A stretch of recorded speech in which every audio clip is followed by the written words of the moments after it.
Provérbios 16:3. Confia ao Senhor as tuas obras e os teus desígnios serão estabelecidos. É o que nós temos que fazer no decorrer de hoje. Temos que colocar nas mãos de Deus todas as nossas obras e confiar de que os nossos desígnios serão estabelecidos por Ele. Tem algum problema que precisa das mãos, da bênção de Deus? Coloca nas mãos dEle, confia nele, creia que Ele vai estar ao teu lado, Ele vai te auxiliar em todas as coisas.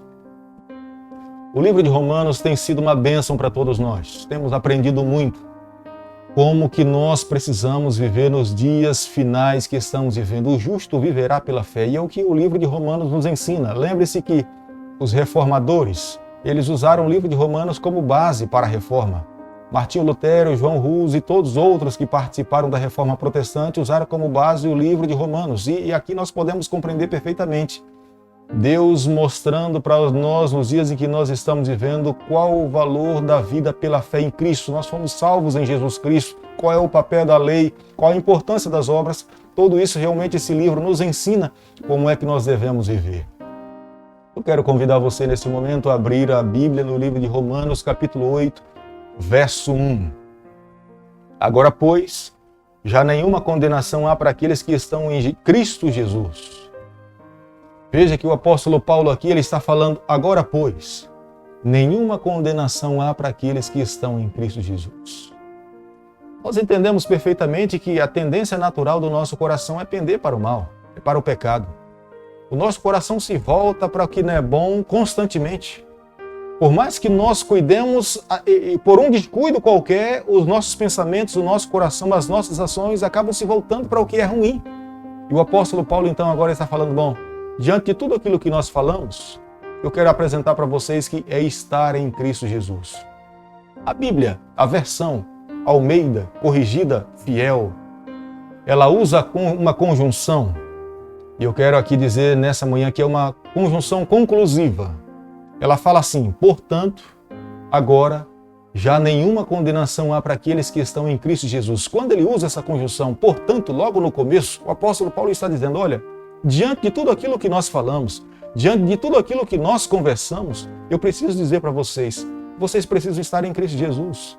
Estejam em Cristo, deixem os fardos para trás, deixem o sofrimento para trás e passem agora a estar em Cristo Jesus, porque veja, se nós olharmos aqui alguns versos que estão nos capítulos anteriores, por exemplo, Romanos capítulo 3, o verso 20, ele fala assim, por isso, nenhuma carne será justificada diante dele pelas obras da lei, porque pela lei vem o pleno conhecimento do pecado. O livro de Romanos, agora, capítulo 6, o verso 15, fala, e daí? Havemos de pecar porque não estamos debaixo da lei e sim da graça? E ele mesmo responde, de modo nenhum. Romanos capítulo 6, o verso 15. O livro de Romanos, capítulo 7, verso 12, diz assim, por conseguinte, a lei é santa, o mandamento é santo, justo e bom.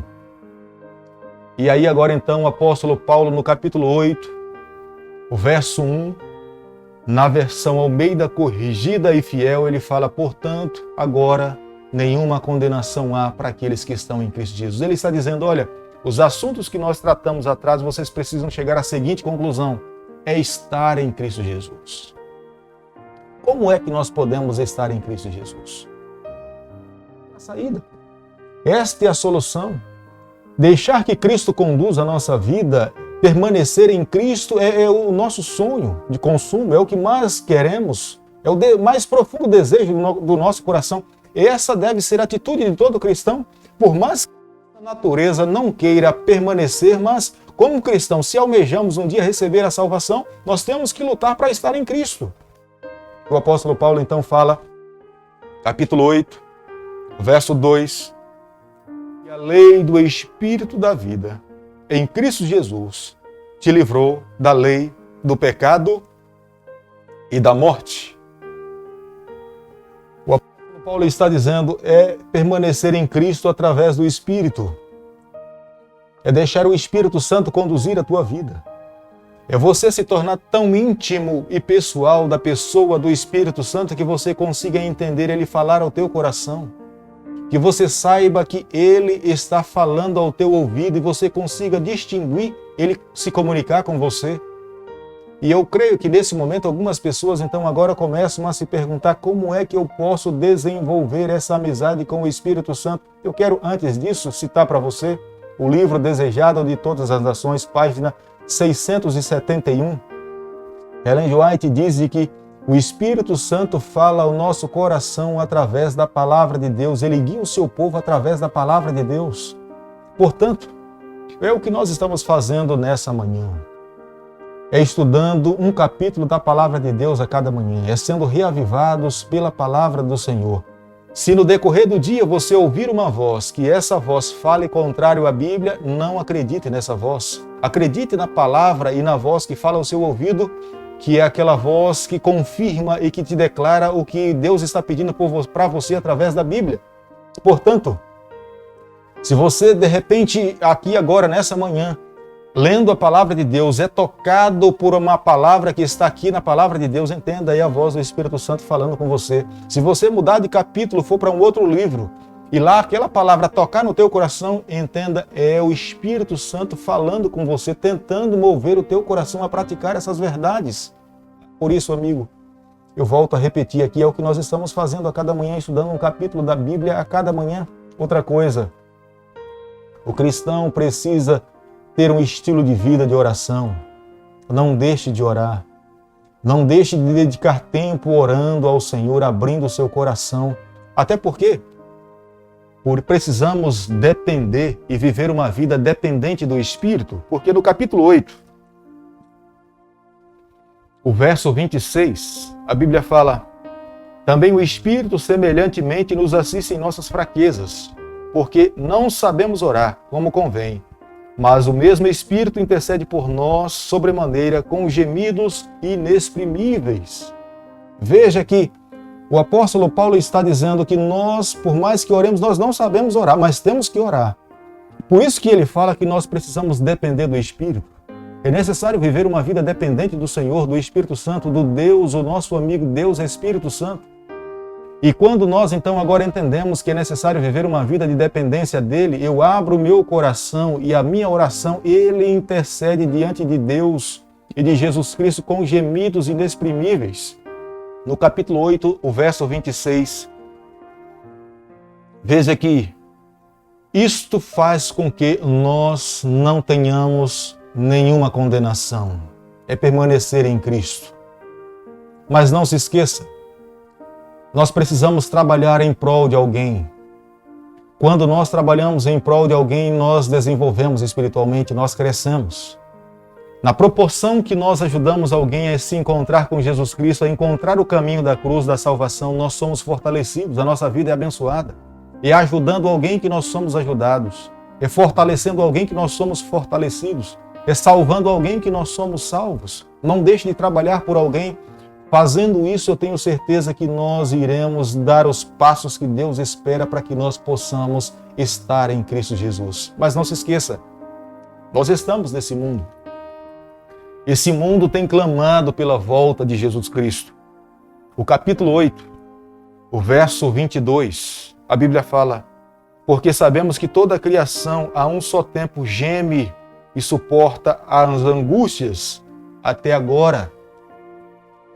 Nós temos visto isso ao nosso redor. Quando nós olhamos ao redor onde nós moramos, nós vemos pessoas sofrendo, nós vemos a natureza clamando, nós vemos as estações fora de lugar. Sentimos em algum momento o sol aquecer um pouco mais, fora um pouco de controle. A chuva caindo de uma forma desproporcional em algumas geografias do nosso planeta e do nosso próprio país. E vemos as pessoas clamando, sofrendo, e a própria natureza tem clamado que para Jesus Cristo voltar aqui a essa terra. Mas entenda uma coisa, nós não podemos nos esquecer de que Deus um dia voltará a essa terra para colocar um ponto final no planeta Terra. O apóstolo Paulo, ele então agora nos adverte. A solução, a saída para aqueles que estão vivendo nesses últimos momentos, nessa situação caótica na história do planeta Terra, precisa aprender a viver pela fé. Precisa permanecer em Cristo, precisa estar ao lado do Senhor, precisa subjugar o seu eu, o divino Espírito Santo, para que ele conduza a nossa vida. Eu e você, nós não podemos conduzir a nossa própria embarcação, porque o final dele será o naufrágio. Mas se nós submetermos a nossa embarcação ao Divino Espírito Santo, consequentemente, alcançaremos a vitória. E no capítulo 8, o verso 28, a Bíblia fala: porque sabemos que todas as coisas cooperam para o bem daqueles que são chamados segundo o seu propósito. Deus tem um povo nessa terra. Deus tem uma igreja nessa terra. Deus tem pessoas que estão dispostas a viver as verdades que Ele deixou para nós. Não é viver uma vida de desobediência. Não é viver de qualquer forma. Mas é uma forma de viver que demonstra que nós pertencemos a Deus. A Bíblia nos ensina no livro de São João, capítulo 14, verso 15. É esse povo. Se me amais, guardarei os meus mandamentos. Deus está dizendo: olha, esse povo se preocupa em viver uma vida de obediência. Esse povo se preocupa em amar as minhas verdades. Esse povo quer viver o ideal que eu sonho para eles. Esse povo quer de fato alcançar a salvação não pelas obras, mas pela fé. Mas a vida em Cristo, depois aqueles que alcançaram a salvação em Cristo, automaticamente é espontâneo, é natural. O desejo do coração é praticar as boas obras que Jesus Cristo espera para agradarmos ao Pai e agradar ao Senhor. E no capítulo 8, o verso 35, quem nos separará do amor de Cristo? Será tribulação, ou angústia, ou perseguição, fome, ou nudez, ou perigo, ou espada? E o apóstolo Paulo então fala: bom, nós podemos passar sim por lutas, dificuldades e provações, como ele mesmo passou. Açoites, naufrágio, fome, cadeia, prisão, acusações. Mas nada disso abalou a sua confiança naquele que era o autor da sua fé. Naquele que tinha lhe chamado a viver um propósito lá no caminho de Damasco. E nós, nessa manhã, precisamos entender a mesma mensagem. Se porventura hoje, no decorrer desse dia ou da nossa caminhada, nos depararmos com alguma tribulação, lutas, dificuldades, nós precisamos continuar marchando, confiando de que Cristo é o autor da nossa fé. Ele está ao nosso lado. Ele um dia vai voltar aqui a essa terra para buscar o seu povo, a sua igreja. Eu e você precisamos amar essas verdades e não apenas amarmos, mas sermos praticantes dessas verdades. Fazendo isso, nós estaremos prontos para nos encontrarmos com o nosso Salvador e estaremos em Cristo. É o que ele fala no livro de Romanos 8:1, é permanecer em Cristo. Nós estaremos prontos para viver e nos encontrarmos com o Senhor e estarmos com Ele para todo sempre. Amigo, é o meu desejo nessa manhã, é a minha oração e faço em nome de Jesus. Querido Pai, nos toma nas Tuas mãos nessa manhã. Conduza o Teu povo ainda enquanto se encontra aqui nessa terra através da pessoa divina do Espírito Santo. Fica conosco no decorrer desse dia. É o meu pedido, é a minha oração e eu faço em nome de Jesus. Que Deus te abençoe e te guarde. Que Ele faça resplandecer o seu rosto sobre você. Que Ele tenha misericórdia de todos nós e nos conceda a sua paz em nome de Jesus.